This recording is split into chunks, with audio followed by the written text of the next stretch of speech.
this time I'll save the rambling till after I've showed you what I want to show you. So the Chinook and the Apache are slightly different from the instructions that I've given on how to quickly learn an aircraft, or at least get, on the way to learning it. So in this video, I'm going to show you how I'm going to do it.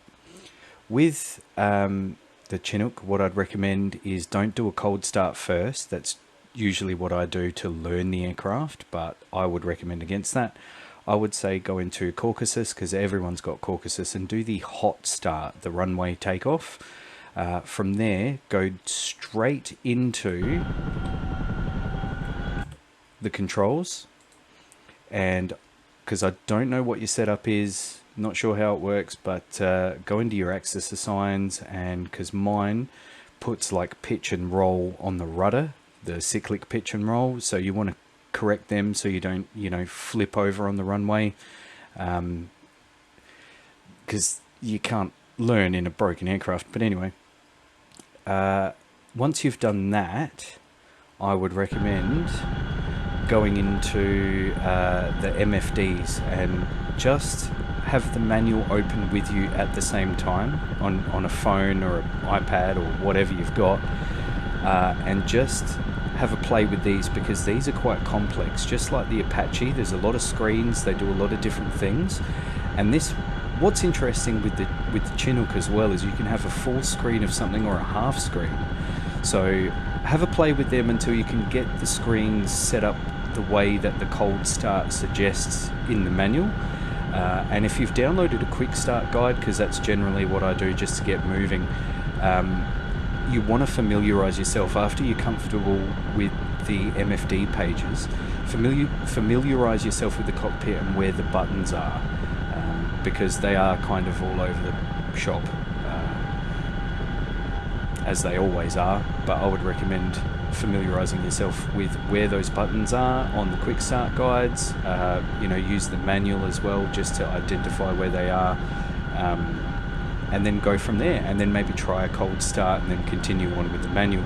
This still is early access, so the manual is only 156 pages, not like the behemoth for the A10C, which is 800 odd pages, which I happily read and absorbed as best as I could. But yeah, so now the rambling begins.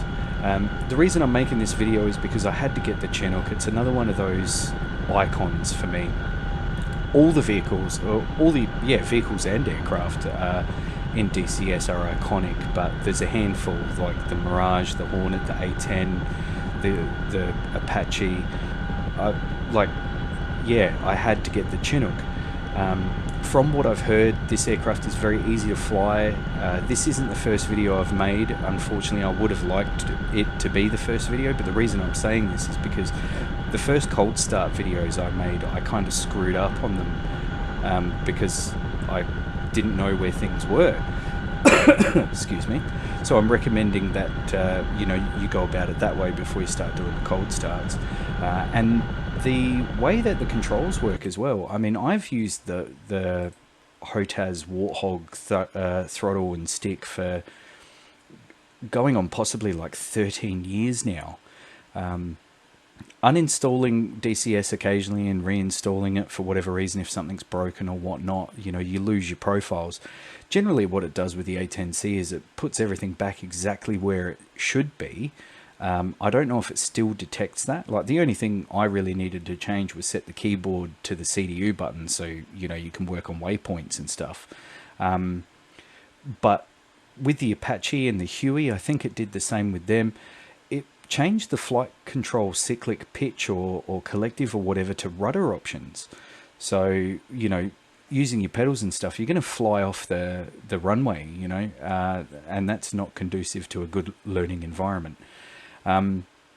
So I don't know whether it still auto detects the A10C or not, but because I haven't had to uninstall and reinstall for a very long time now. It's been quite good. But yeah, and yeah, I had to get the Chinook. I've got a bit of time to play around with it, because a lot of working and sleeping going on lately, and that's all I've really been doing. So that's making Jack a dull boy, or Jack Rabbit a dull boy. And yeah, hopefully I can you know, I'm starting to get pretty antsy. I want to start making music again, doing DCS content, hopefully working on my software again. I don't know any of the processes in this aircraft yet, so I don't know how to take off properly or land properly or anything like that. Like I said though, this isn't the first time I've had a go. Because you've got two rotors and they're counteracting the torque on each other, there's not much need for rudder input when you first take off. However, I'm not sure where the, I don't know what you call it, the center of gravity or the, because normally in rotary wing aircraft, whatever that is back and to the right. So there is a little bit of rudder when you're moving, because you know how you always have to kind of lean to the, you know, yawing to the right, just because of the way that the helicopter aerodynamics works. But other than that, it's very easy to fly around. It's kind of a dream. Yeah, also because of this this aircraft and the Apache, I'm thinking I might redo my DCS series learning videos, the ones that, yeah, the DCS green series and blue series and all that. I might redo them, actually make them a little bit more easy to watch, get rid of the MS Paint infographics that I've got up there and maybe do something a bit nicer. So hopefully that's what's coming in the future. I don't know, as I said, because at the moment things are a bit meh. Haven't read the manual, don't know what the, not fully, but I don't know what the transition speed is, but I dare say, you know, once you get around 40 or below, you'd be in hover mode, not flight mode. But this thing, it seems a dream.